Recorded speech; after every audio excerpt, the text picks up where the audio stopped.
नमस्कार शेतकरी मित्रांनो, बनावट कीटकनाशक आपल्यासुद्धा माती मारल्या जाईल यासाठी काही दक्षता घेणं गरजेचं आहे।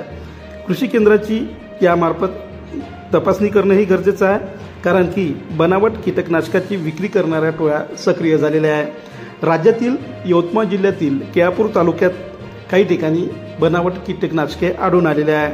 केळापूर तालुक्यात बनावट व बंदी असलेल्या कीटकनाशकाची विक्री करणाऱ्या राकेट सक्रिय झाले असून काही कृषी केंद्रामधून सुद्धा अशाप्रमाणे बनावट तथा बंदी असलेले कीटकनाशक शेतकऱ्याच्या माती मारण्यात येत असल्याची चर्चा स्थानिक पातळीवर दिसून येते।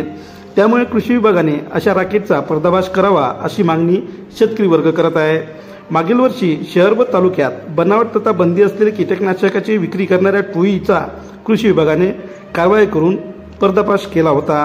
याही वर्षी देखील शेतकऱ्यांच्या कीटकनाशकाची मागणी लक्षात घेता अशी टोळी सक्रिय झाल्याचे बोलले जात आहे।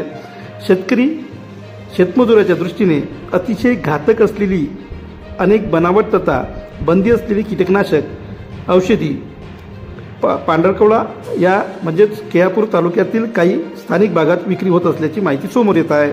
विशेष म्हणजे काही कृषी केंद्रातून सुद्धा अशा कीटकनाशकाची विक्री करण्यात येत असल्याची ओरड शेतकऱ्यांकडून होत असताना आपण पाहू शकता। बनावट बंदी असलेले कीटकनाशक विक्री करणाऱ्या टोळीने ग्रामीण भागात फिरून शेतकऱ्यांना कमी दरात व लवकर रिझल्ट येत असल्याचे पटवून सांगण्यात येत आहे। त्यांच्या भूलथापांना शेतकरी सुद्धा बळी पडू शकतो आणि बळी पडत असल्याचे दिसून सुद्धा येत आहे। याआधी कीटकनाशकाच्या फवारणी करताना अनेक शेतकऱ्यांना विषबाधा सुद्धा झालेल्या आहे। त्यात काहीचा मृत्यू तर काहींना कायम अपंगत्व आल्याचं आपण पाहिलं असेल। बनावट कीटकनाशकापासून तर त्यांना अधिकच धोका निर्माण होऊ शकतो।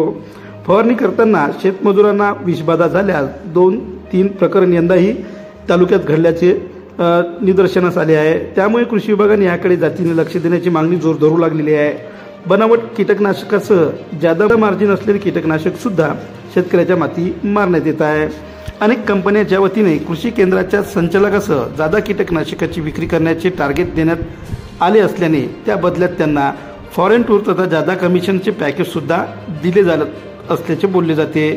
त्यामुळे सर्व प्रकारची कृषी विभागाने सखोल चौकशी करावी